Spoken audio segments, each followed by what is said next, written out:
spend your whole life imagining ghosts, worrying about the pathway to the future, but all there will ever be is what's happening here, and the decisions we make in this moment, which are based in either love or fear.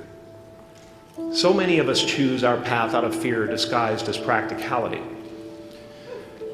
What we really want seems impossibly out of reach and ridiculous to expect, so we never dare to ask the universe for it. I'm saying, I'm the proof that you can ask the universe for it. My father could have been a great comedian, but he didn't believe that that was possible for him. And so he made a conservative choice. Instead, he got a safe job as an accountant, and when I was 12 years old, he was let go from that safe job, and our family had to do whatever we could to survive. I learned many great lessons from my father, not the least of which was that you can fail at what you don't want, so you might as well take a chance on doing what you love. I can tell you from experience, the effect you have on others is the most valuable currency there is. And that's when my search for identity deepened. Your need for acceptance can make you invisible in this world. Don't let anything stand in the way of the light that shines through this form. Risk being seen in all of your glory.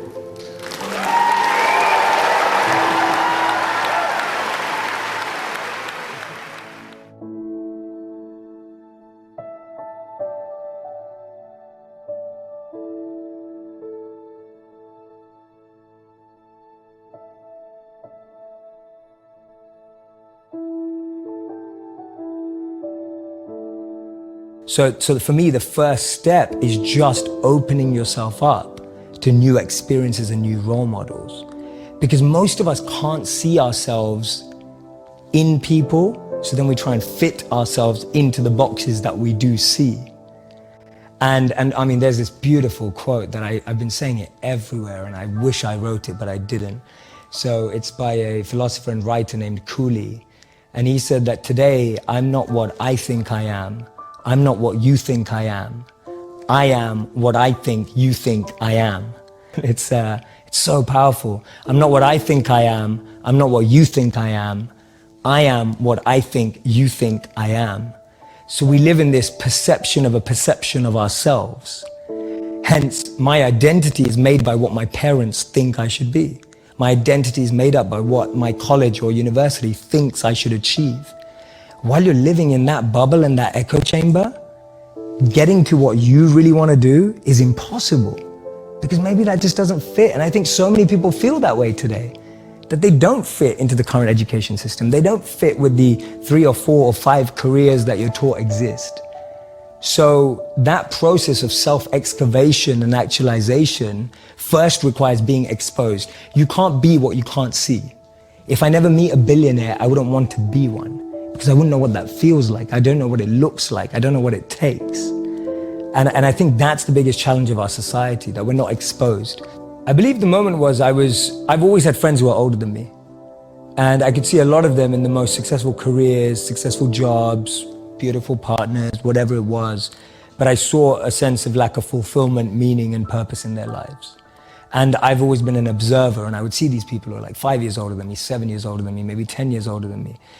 And I'd be watching them and go, is that the life I want? And often the advice I give to people today is fast forward where you are, look at yourself in 10, 15, 20 years time, and ask yourself the question, is that where I want to be?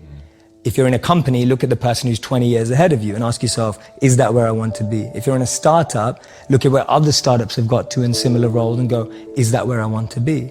And if the answer is no, then you need to find a new path.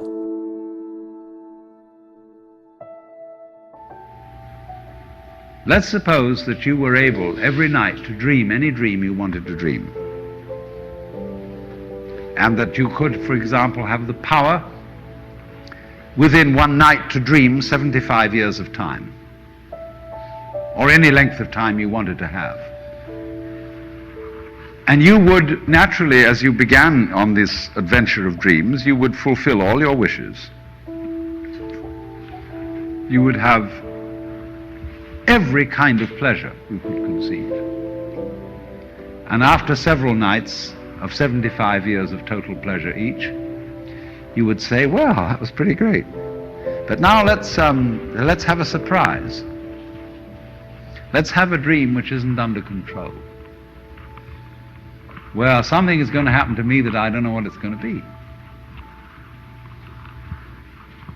And you would dig that and come out of that and say, wow, that was a close shave, wasn't it? And then you would get more and more adventurous, and you would make further and further out gambles as to what you would dream. And finally, you would dream where you are now. You would dream the dream of living the life that you are actually living today. That would be within the infinite multiplicity of choices you would have, of playing that you weren't God. Because the whole nature of the Godhead, according to this idea, is to play that he's not. The first thing he says to himself is, man, get lost. Because he gives himself away. The nature of love is self-abandonment, not clinging to oneself. Throwing yourself out, as in, for example, in basketball, you're always getting rid of the ball. You say to the other fellow, have a ball. See? And that keeps things moving. That's the nature of life. So in this idea then, everybody is fundamentally the ultimate reality. Not God in a politically kingly sense, but God in the sense of being the self, the deep down basic whatever there is. And you're all that, only you're pretending you're not.